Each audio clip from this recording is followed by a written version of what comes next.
Hola, buenas tardes, ¿qué tal? Bueno, estoy hablando desde Montevideo, Uruguay. Mi nombre es Alejandro. Yo comencé algún video, en realidad un video solo, en la plataforma de YouTube hace como 5 años atrás. Voy a intentar retomarlo. No sé si lo dije, pero estoy hablando desde Montevideo, Uruguay.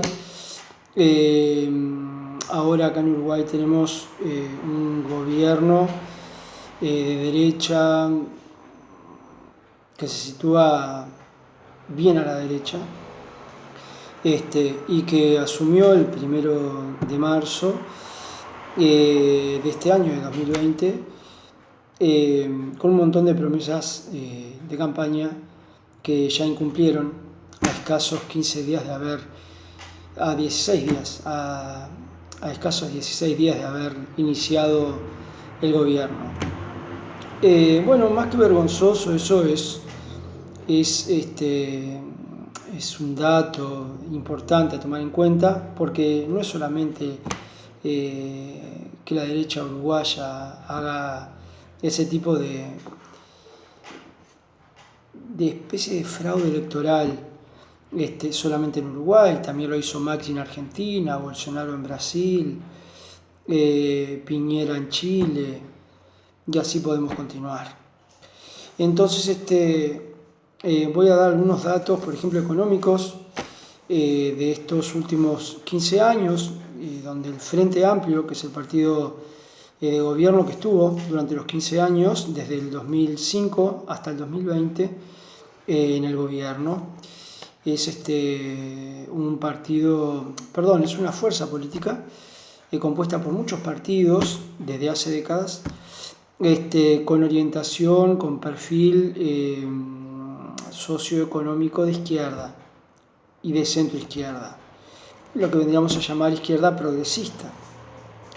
En estos últimos 15 años, con el Frente Amplio en el gobierno, por ejemplo, tenemos 15 años de crecimiento ininterrumpido de la economía, con el 61% de crecimiento del salario real, cuando los gobiernos de la derecha, desde el 85 hasta el 2005, en el periodo de cada 5 años, pues el periodo de gobierno acá en Uruguay es de 5 años, cada periodo de gobierno.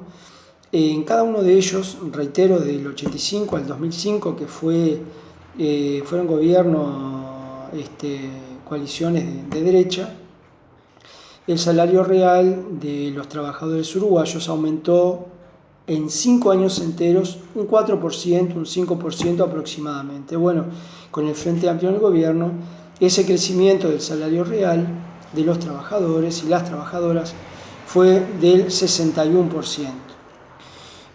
Por lo tanto, hemos tenido un aumento del poder adquisitivo, del salario real muy importante.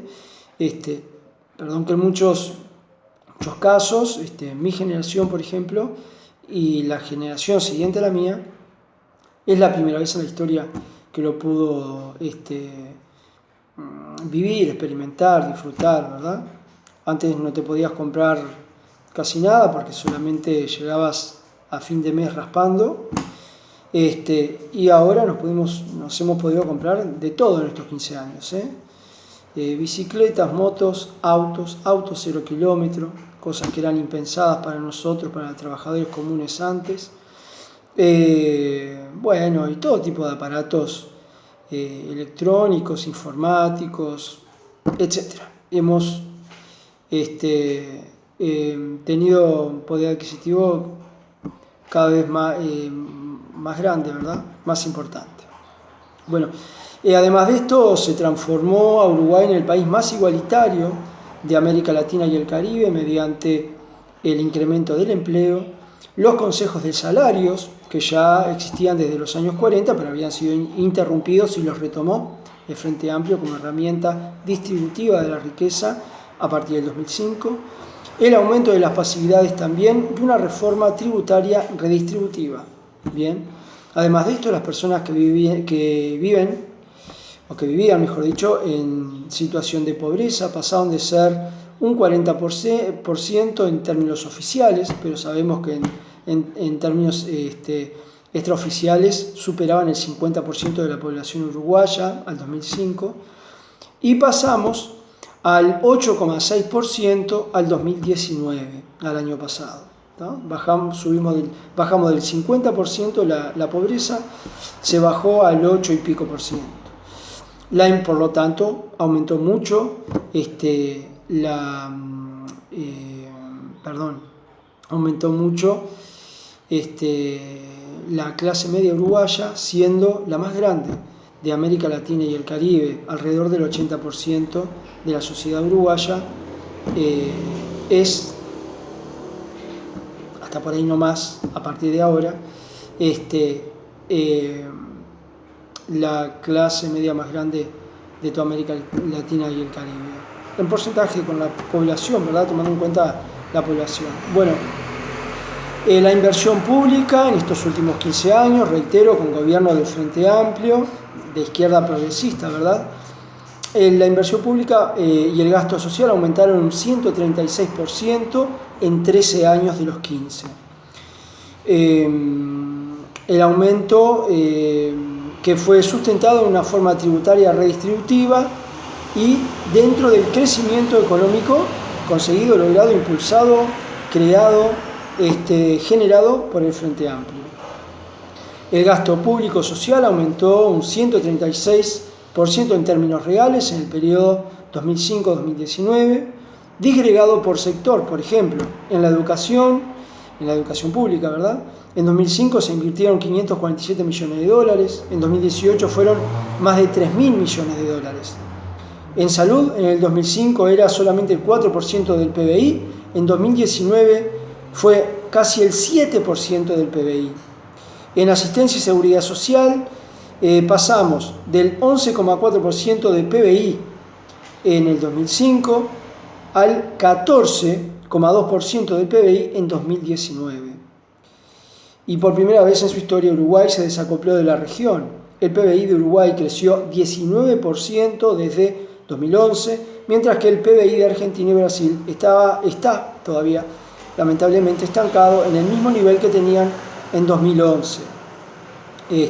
Uruguay ya venía teniendo crecimiento económico sostenido y muy bueno desde 2005, enseguida que el Frente Amplio tomó el gobierno, es decir, ganó el gobierno y empezó a gobernar, pero se desacopló, tuvo una diferencia mucho mayor de los hermanos brasileros y argentinos a partir del 2011 hasta el 2019, hasta el año pasado. Bueno, esto creo que nos lleva a unas cuantas reflexiones. Cada vez que un gobierno de derecha toma las riendas de un país, por lo menos acá en América Latina, lo que sucede es que siempre hay recesión económica. En la recesión económica siempre ganan unos pocos y pierden las mayorías, y la mayoría de los países siempre está compuestas por los trabajadores, los jubilados y los pasivos. Y me gustaría decir una cosa, esto es en honor a los jubilados y las jubiladas. Hay alguien por la Argentina, un compañero peronista, en este caso de Argentina, donde acuñan el término los jubilados trabajadores o los trabajadores jubilados. Y la verdad que una vez que escuché ese término me gustó mucho y me lo apropió, porque son trabajadores y jubilados trabajadores, ¿verdad? Porque han sido trabajadores toda la vida y por eso son jubilados. Bueno, la mayor parte de la población está compuesta por jubilados trabajadores y trabajadoras y trabajadores. Por lo tanto, es impensable que de manera repetitiva, siempre es igual, cada vez que un gobierno de derecha asume el gobierno de un país, en América Latina por lo menos, siempre terminan generando recesión, donde ganan unos pocos, se incrementan la pobreza, la indigencia es no tener para comer, ¿verdad? Y en definitiva terminan siendo modelos hechos elaborados, generados, pensados, siempre para lo mismo, para que sean de esa manera. No son errores, es un diagnóstico mío, creo que muchos podemos coincidir en esto. No son errores de gobiernos, son modelos socioeconómicos que ellos generan y en general son siempre los mismos. A veces tienen algún que otro matiz, pero en general son siempre los mismos. En el caso de, por ejemplo, de Chile, siempre ponían a Chile como hasta lo que pasó, hasta que empezaban a darse estas protestas callejeras enormes de a millones de hermanos chilenos en sus calles. Hasta ese momento, para los medios de comunicación y para los políticos de derecha, el ejemplo a seguir siempre era Chile y no Uruguay. Uruguay no lo nombraban, salvo por algunas particularidades que tendrían que nombrar, porque realmente el destaque era muy importante. Pero no lo nombraban porque hasta ese momento la sociedad chilena estaba todavía calma. Bueno, pero ya ahora nos enteramos a la luz de los hechos que era una calma que podía reventar en cualquier momento, y así fue.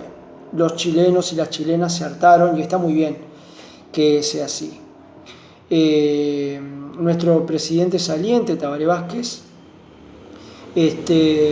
nos dijo a todo el pueblo uruguayo en general, pero a los frente amplistas en particular,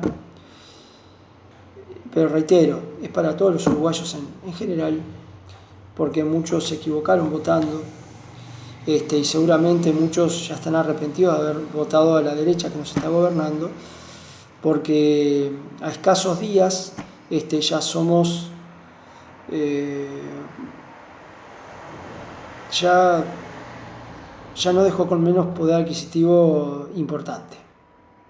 En las primeras medidas económicas que acaba de tomar el gobierno de derecha, que asumió hace 16 días nada más, 1 de marzo de este año 2020. Bueno, Tabaré Vázquez, retomando lo que nos dijo en su despedida como presidente de la República, fue que no nos rindamos, ¿bien?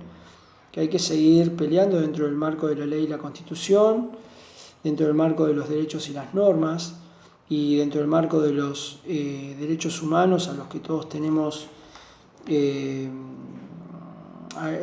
a todos nos atañe. No nos debemos rendir. Bueno, yo quisiera, desde este humilde lugar, quisiera mandarles el mismo mensaje a hermanas y hermanos del resto de América Latina. No se rindan. Hermanas chilenas, hermanos chilenos, no se rindan. Hermanas y hermanos colombianos, no se rindan. Hermanas argentinas y argentinos que están con un gobierno muy esperanzador, claramente y notoriamente muy separado de Macri, no se rindan, sigan peleando. A los hermanos y a las hermanas brasileras lo mismo, igual. Tienen un país en una especie de caos institucional muy importante. No se rindan porque el poder es vuestro, es de ustedes, es de nosotros, es de la gente, del pueblo, de los ciudadanos comunes, y no de medios de comunicación masivos que tienen dueños o como dueños a millonarias empresas, y a su vez a millonarios dueños que van operando y pendulando entre la política y todo tipo de intereses económicos para seguir siendo cada vez más ricos, aunque ya lo son, pero quieren más, quieren mucho más, quieren todo. Y bueno, los pueblos, los ciudadanos comunes, tenemos que seguir revelándonos dentro de todo el marco constitucional al que me refería, para que prevalezca la voluntad del pueblo. Es inadmisible que lleguen gobiernos de derecha prometiendo cosas que después no cumplen. A eso yo le llamo fraude electoral, porque si vos decís que en campaña electoral que vas a bajar las tarifas, que no vas a aumentar impuestos, que hay hasta márgenes de 20-30% para bajar tarifas públicas, que no vas a aumentar el dólar, y lo primero que haces cuando asumís es todo lo contrario de lo que dijiste, subir las tarifas públicas, a 10% promedio, devaluar el dólar a nivel mundial. Uruguay fue quien más devaluó el dólar en estos días, esto lo dice el Washington Post, no lo digo yo, y eso tiene que ver con políticas económicas que se tomaron